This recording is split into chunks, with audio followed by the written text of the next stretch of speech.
So I've been spending the past couple of days in and out of my journal as I hit and go beyond my due date for this baby's birth. And a key thread of that journaling for me has been looking at what the function of it is. What's the meaning in this? What am I getting to experience as a result of being in this place of unknown, of thinking that I would be somewhere that I'm not, and of letting go of control and all of those uncomfortable things that we find our edges in. And as I was doing that, it really got me thinking about the parallels that this has with parenting. And so often when it gets uncomfortable with our children and when it feels hard, we look for the fix. We want to know, how do we fix it? How do we fix the sleep issues? How do we fix our children's behaviour? How do we fix their social issues? How do we fix our differences in parenting, maybe in terms of how we see things versus how our partner sees things? How do we fix our children fighting? When we come at it from that perspective, we're automatically looking at it as a problem. We're automatically looking at it as something inherently wrong. And when we come at it from that place, our solutions are always going to be skewed by our perception of it not being right. Yet when we can look at more deeply what the function of it is, we turn what could be simply just perceived as challenge that we need to get over and get rid of or move through to something meaningful that's there for us to gain greater understanding from. And so I wanted to have a little bit of a chat about that move from how do I fix this to what is the function of this. And as we see time and time again when we're coaching in our groups, when we shift into that space, of looking for the function, looking for the meaning, looking for the wisdom, often the very thing that was the problem shifts because we've got an understanding of what it's there for. We've been able to meet it with a wider perspective of what it's trying to teach us, because what keeps showing up for us in a pattern is there for us to learn from.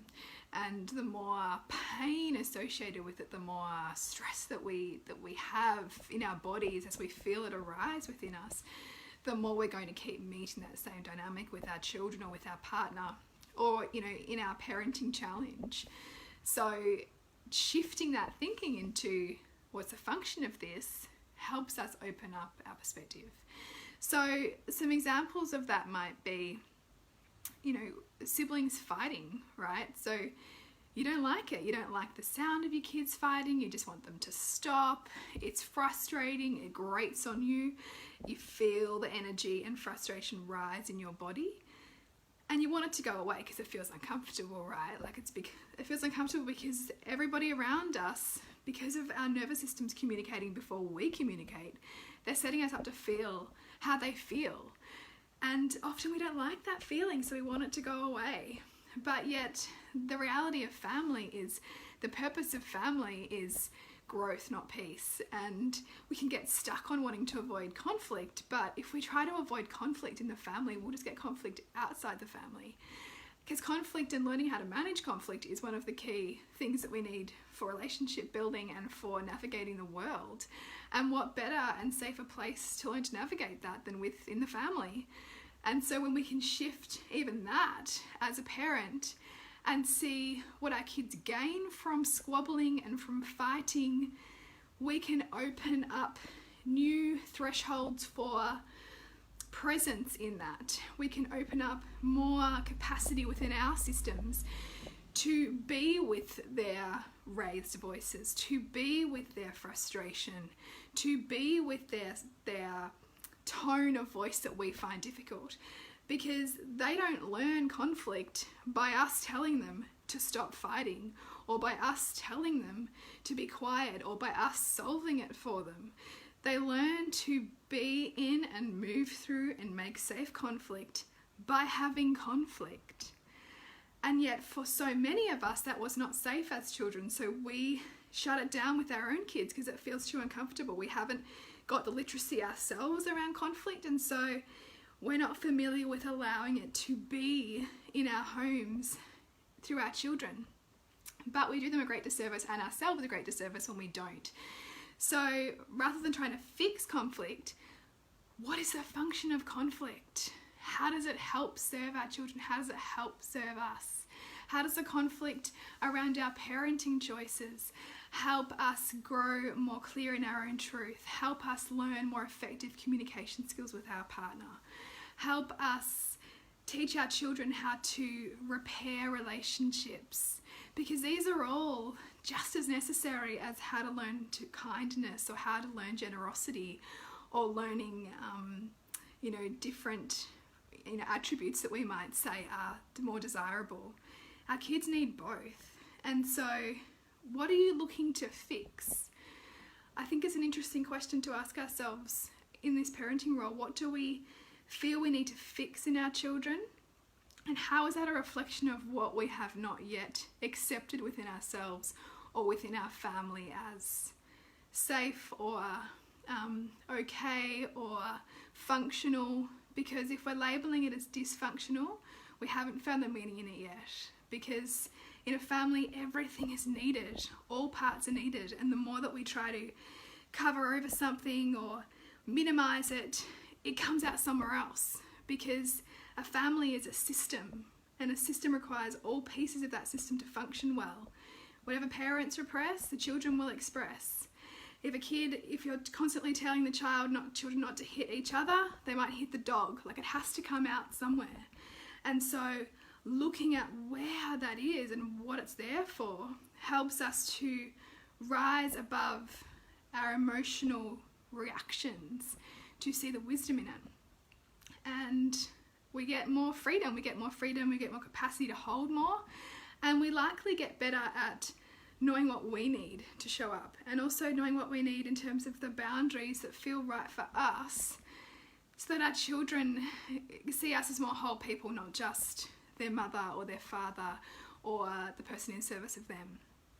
So I wonder for you what you're looking to fix and what would change if you looked at, wow, what's the function of this? Another one is, a classic case of young children is the dynamics that they might find themselves in daycare or school situations. Maybe they are the one who is lashing out at other children, or maybe they're the one who is the victim. And it's interesting to go beyond trying to teach the skills of body autonomy and consent and respect boundaries to then look at, okay, well, what's this happening for? What's this situation there for? Is this actually a situation for my child to learn how to empower themselves? And so rather than me making it about that wrong behaviour that they're being exposed to in that setting, how is that behaviour manifesting for my child to help my child and myself gain some better tools socially? How is it helping my child step into more of their power? Because whenever we're underpowered, we're going to get someone or something in to empower us. And that looks like, for a period, being overpowered until we won't accept it anymore and we empower ourselves. And so again, what's the function of this? How can I move beyond my desire to blame or be the victim or want to fix it, to see, what is this here for?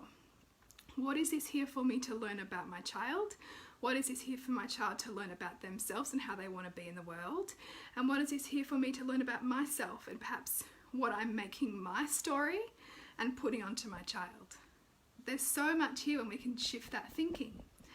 Another one I touched on before was your partner not on the same page in parenting. This is a classic one. So if you've got ideals around gentle parenting and wanting to meet every need of your child and attachment, and you don't want them to really cry or struggle too much, and you're really almost overcompensating for maybe unconsciously what you feel like you missed out on as a child, then you're likely to have the partner who challenges you in that paradigm, who parents differently, who is more firm, who is more boundaried, who is all the things that you're not consciously allowing yourself to be, so that you can see them out there, and as painful as it is, begin to own that within yourself. Because We are all things, and the more that we attach to a paradigm of what's right and try to live our lives by a set of ideals that we honestly can't do for a long period of time, we'll end up resenting ourselves or our children if we do.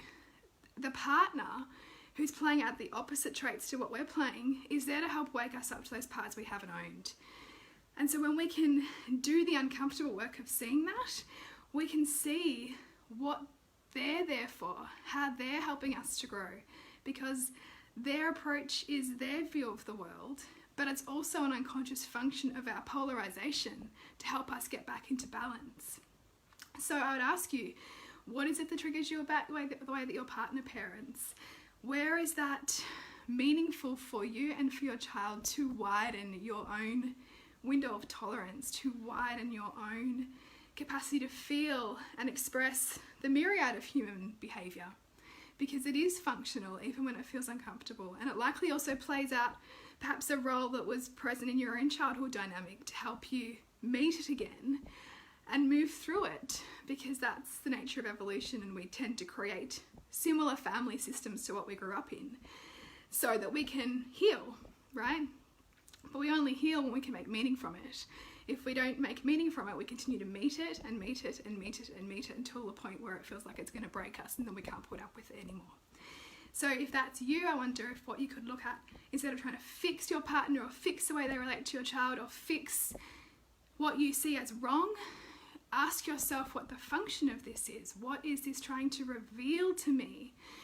Where am I disowning where I also do that in my own way? Where is this thing that I think is bad for my child helping my child grow, even though that's uncomfortable for them? Where is this thing that I keep resisting, but this thing keeps showing up? What's that there for me? And when we take that perspective, we can rise above the continuous patterns that get us in reaction mode. So that was my little thought for the day that came from my own journaling on what's the function of my baby taking so long to come, and the ideas that are popping up for me around that. To more broadly, what are we trying to fix here and why are we making it wrong? Who says it's wrong? Where'd that belief come from? How can we think maybe there's meaning in this, and what's that meaning for me? And journal on that, write it out. Open yourself up to the possibility that there might be some kind of wisdom here. And when you do that, you get the wisdom because you're in a dialogue of inquiry with yourself and with your world. It's something that we do quite a bit in our soul-driven motherhood group, and it's also a beautiful foundation that we set with our aligned parenting program, which takes you through, yes, secure attachment, yes, emotional attunement, yes, understanding those basics, but looking at what's the family dynamic for here? What's my attachment to peace? And how, because I'm so attached to this, how am I meeting war, right? Because there's a conservation of peace and war in every system. You can't escape it. And if the family's too peaceful together in that unit, there'll be war outside the family. If there's war it's a conservation of the two, then the outside the family will be more equilibrated. Those two things we live in a dualistic world, in a dualistic universe, and families and our bodies and, workplaces, they're not separate from that. It's all an evolving system that needs both. And when we can look for both and see the presence of both, we get to gain a bit of a sense of mastery around how we operate within it, because we don't attach to unrealistic expectations or fantasies or getting stuck on positive thinking our way out of something.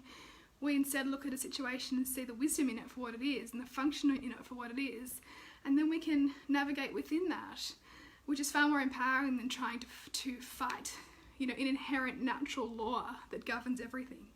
So some thoughts. You can jump into aligned parenting or soul-driven motherhood, or post below if you've got any more questions, but that was my thoughts for today. Thanks for watching.